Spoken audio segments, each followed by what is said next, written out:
Hi, everybody. It's Ina Hillebrandt. I'm here with Chester L. Richards, author and rocket scientist. And today we're going to be talking about one of the many just fascinating characters that he's come across in his life. This is about Professor Pellam and something that happened in World War II. Would you please take it away, Chet? Yeah, well, hello, everybody.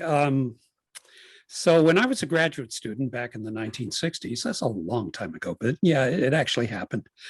I had the privilege of working for a year in Professor John R. Pellam's laboratory. Johnny Pellam, everybody called him Johnny, so, I'll call him Johnny too. Um, and you get to know somebody, and he was a really interesting character. And by the way, in the world of physics, he was quite an eminent figure. Everybody knew Johnny for a wide variety of reasons. Anyway, so it was a great privilege to work in his laboratory and learn from the master, because he really was. But he told me a story one day about his experiences in World War II. And he had been working on a project to try and figure out what the German submarines were doing. But he was working in a kind of work he was doing was fluid dynamic working, physics.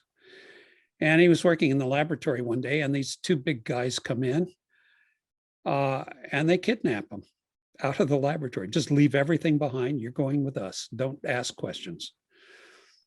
So he went with these guys. It turns out they were some kind of Secret Service people. He couldn't figure out exactly who they were, but they had credentials of a sort that you didn't argue with the credentials.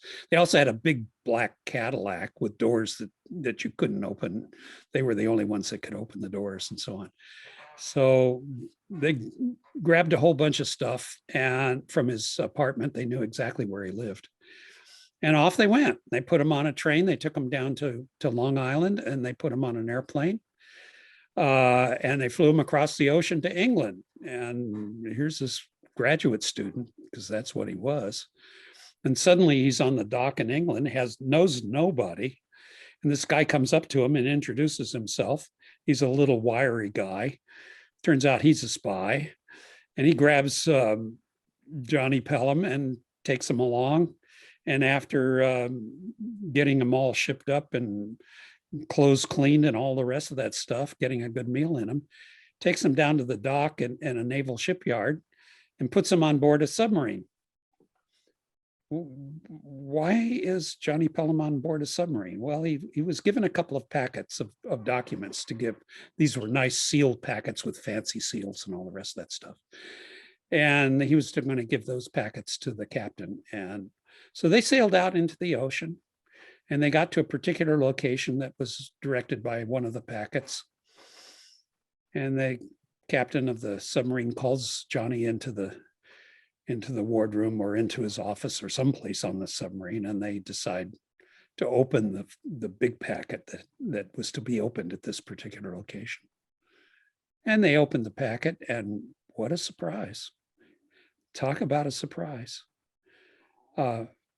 Johnny Pellam, the student, was put in command of the submarine.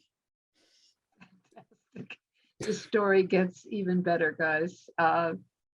It's been retold in the book, From the Potato to Star Trek and Beyond, that Chet wrote, and he is writing about memoirs of a rocket scientist. This one is it's just fun. It's also kind of interesting. So, yeah, and there were two really surprised people when that packet was opened: the captain and Johnny Pellam. They had no expectation at all of being put in command of a warship. Yeah, and there was good reason for it, which you'll learn if you read the story. Thank you so very much, Chet. I very much appreciate having you take time to be with us today. See you soon, everybody. Bye-bye.